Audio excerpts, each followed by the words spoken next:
Bonjour chers internautes, j'espère que vous êtes en parfaite santé parce qu'aujourd'hui je vais vous parler de santé. Il y a un adage qui dit que que la santé est une richesse connue par celui qui la possède. Voilà, la santé est une richesse connue par celui qui la possède. Quand on n'a jamais été malade, on ne sait pas ce que c'est. Donc aujourd'hui, il y a quelqu'un qui va nous parler de santé parce que la santé c'est très primordial. Il faut être en bonne santé pour pouvoir travailler, pour pouvoir faire tout ce qu'on fait. Alors aujourd'hui, nous sommes avec un monsieur. Bonjour. Bonjour madame. J'espère que vous allez bien. Je vais bien. Bon, je ne vais pas demander si vous allez bien vu que vous-même vous parlez santé. C'est très clair que vous allez bien. Oui, évidemment. Alors présentez-vous pour nos chers internautes. Je suis Kossi Vincent Iborkou. Je suis entrepreneur agricole et initiateur et responsable de la structure Saveur Santé. Ok, alors Saveur Santé, qu'est-ce que c'est? Saveur Santé, c'est avant tout un concept selon lequel les aliments que nous consommons doivent pouvoir nous procurer de la santé. Oui. Et donc, habituellement, quand nous mangeons, nous visons le goût. Et donc, nous nous efforçons dans notre structure à mettre à la disposition de la population des produits qui répondent à ces deux critères.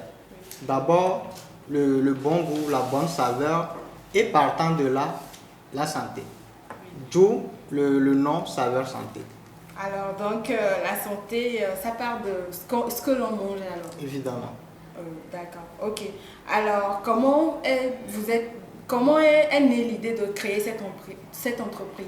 D'accord. L'idée de création de Saveur Santé est née principalement de trois points.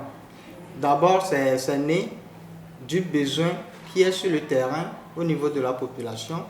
Et c'est né aussi d'un constat que j'ai fait et ça provient aussi d'une expérience.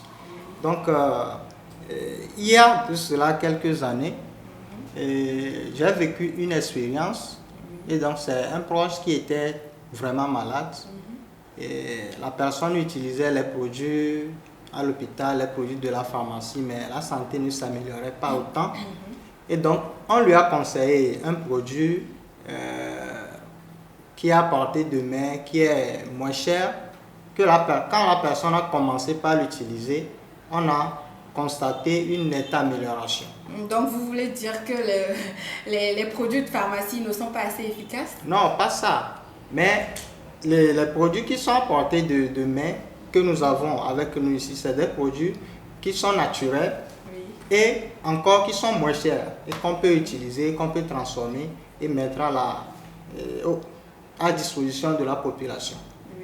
Donc, la question c'était de savoir comment est née l'idée. Donc ça, c'est l'expérience que j'ai vécue et qui m'a beaucoup interpellé.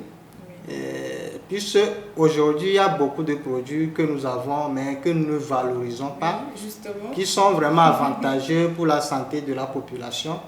Et donc, cette expérience que j'ai vécue a suscité en moi une envie de faire quelque chose pour aider la population. Mais pour le faire, il faut le faire de manière bien propre pour que ça puisse toucher beaucoup de personnes. Voilà, alors vous avez parlé de produits, on va profiter pour vous demander les produits que vous faites dans votre centre. Voilà. D'accord. Il y en a ici, je vois ici, thé Artemisia. Oui. Voilà. Là, un thé curcuma. Oui. Et puis gingembre. Voilà. On aimerait savoir un peu ce que ça fait tout. Dans notre structure, nous produisons spécialement les thés et les épices. Donc au rang des thés, nous avons le thé Artemisia qu'on vient de vous montrer, qui est très efficace contre le paludisme. Nous avons le café moulu que nous avons conditionné en infusette. Nous avons le thé au curcuma. Ici, c'est le thé au curcuma enrichi avec une plante qu'on appelle ocimum, qui est très bon contre les infections de tout genre. Au rang des épices, nous avons une épice à base du gingembre et mélangée avec les autres condiments qu'on utilise pour bouillir la viande, pour faire la sauce. Et nous avons également une autre épice qui est à base du curcuma.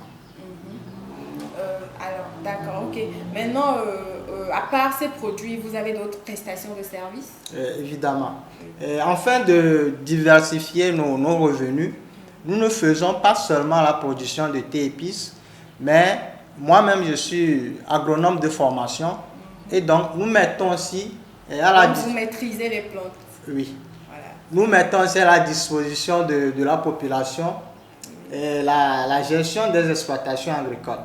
Parce qu'aujourd'hui, il y a des gens qui ont des terrains, il y a des gens qui sont à l'extérieur, qui ont assez de terrain, qui veulent l'exploiter, mais ne savent pas réellement comment s'y prendre pour rentabiliser. Et donc, nous sommes disponibles à ces personnes-là pour les accompagner depuis le début jusqu'à la fin pour pouvoir rentabiliser leur terrain. Donc, en plus de ça, nous sommes aussi spécialisés dans la construction ou bien la réalisation des fosses septiques non vidangeables. Donc, pour dire qu'on ne s'attarde pas seulement à notre thé, à la production de thé épices, mais nous avons d'autres sources de revenus. Oui. Alors aujourd'hui, nous avons remarqué qu'il y a plusieurs personnes qui œuvrent dans le même domaine que vous. Alors, quelle est votre particularité à vous? D'accord, merci beaucoup pour la question. La particularité de Saveurs Santé porte principalement sur deux axes. Le premier, nous-mêmes nous sommes dans le domaine agricole, donc nous maîtrisons ce qui est la production agricole. Donc nous-mêmes nous produisons la majorité des cultures que nous transformons. Par exemple, si on prend le gingembre, le curcuma, c'est des matières premières que nous utilisons. Donc c'est nous-mêmes qui les cultivons. Et par là, nous sommes conscients et nous sommes conscients de mettre à la disposition de la population des produits qui sont naturellement possibles. Le second point concerne l'innovation que nous avons apportée à nos produits. Et aujourd'hui, pour entreprendre et réussir, vous avez besoin de l'innovation, puisque sur le terrain, il y a déjà des gens qui le font. Et donc, pour pouvoir réussir, il est important d'apporter une innovation. Donc, l'innovation que nous apportons, par exemple, au café, ça c'est du café moulu. Habituellement, dans les supermarchés, vous allez trouver du café moulu, mais c'est en vrac. Ça veut dire que c'est... En tout cas, je l'ai essayé avant l'émission. Je vous assure que c'est très bon. Merci beaucoup. C'est le même cas pour l'artémisia aussi. Sur le marché, il y a l'artémisia, il y a la tisane artémisia, mais pas sous cette forme-là. Cette forme, on a pensé le faire pour faciliter en fait la vie aux consommateurs. Alors ça ne traite que le palu ou bon, là, il y a le Covid actuellement. Bon, en fait, je ne saurais le confirmer, mais la principale, le principal rôle pour lequel on utilise la tisane artémisia, c'est le palu. Mais ça renforce aussi le système immunitaire.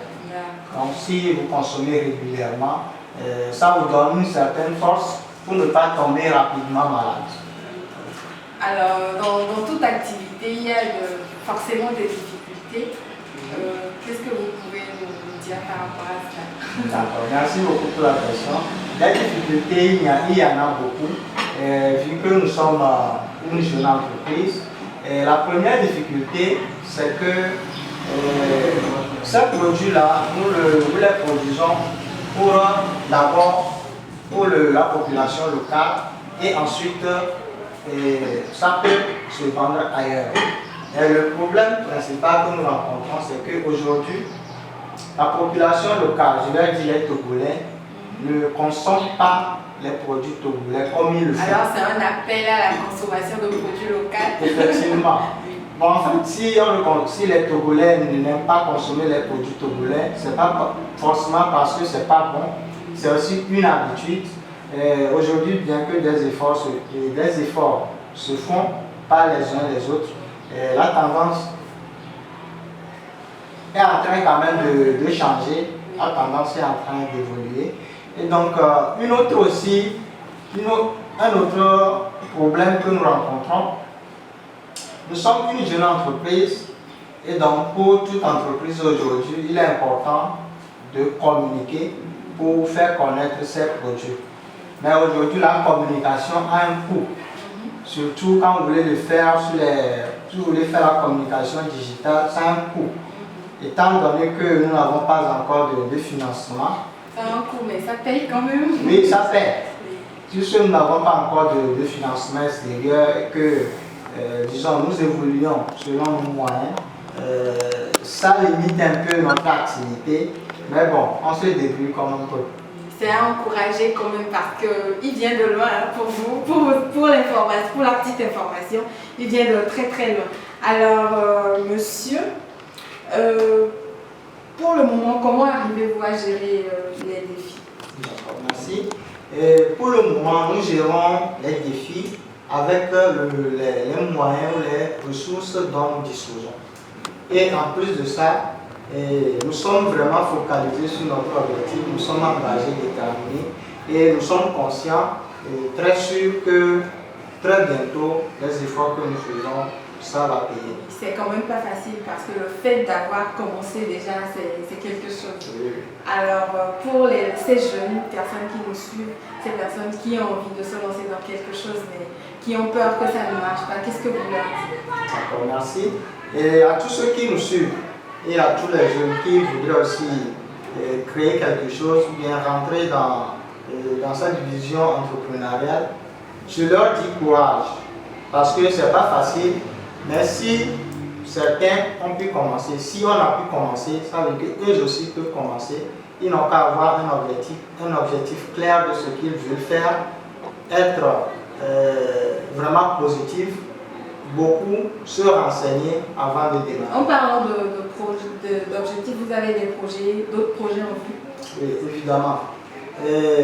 Actuellement, nous sommes en train de faire des études sur d'autres gammes de produits que nous voulons ajouter à... Également dans le domaine de la santé? Oui, également dans le domaine de la santé que nous voulons ajouter à nos produits déjà existants qui arrivent bientôt, dont nous cherchons les moyens. Nous ne tarderons pas à vous les faire connaître une prochaine fois. Je suis curieuse de savoir là où vous produisez vos produits. D'accord. Et Saveur Santé est basée à Calimé. Ok. Et donc notre unité de transformation se trouve à Calimé. Mais nous avons des points de vente ici à Lomé également. Nous avons actuellement un contact en Suisse et nous avons aussi un contact en France. Un numéro de téléphone sur lequel on peut vous joindre? D'accord. Je suis joignable au 93 54 99 53. Alors, monsieur, il est joignable sur le 93 54 99 53. Je vous rappelle que nous parlons de santé avec un monsieur qui vient nous parler de ses produits. Nous avons l'artémisia qui traite le paludisme. Voilà, nous avons le curcuma pour cuire vos viandes, pour la cuisine, le gingembre, voilà, et puis le café. Alors, merci à vos chers téléspectateurs, chers internautes, voilà. Vous avez quelque chose à dire de plus? Bon, si j'ai un mot de fin, c'est dire merci aux initiateurs de cette chaîne et à toute l'équipe. Et mon mot, c'est de dire à tout le monde que la consommation locale peut nous tous nous sauver parce que c'est source de richesse, ça peut créer de l'emploi à nous tous. Nous allons terminer avec cette phrase: consommons local, parce que c'est très important. Il faut encourager les jeunes entrepreneurs de notre pays. Voilà. Merci à vous et bonne journée.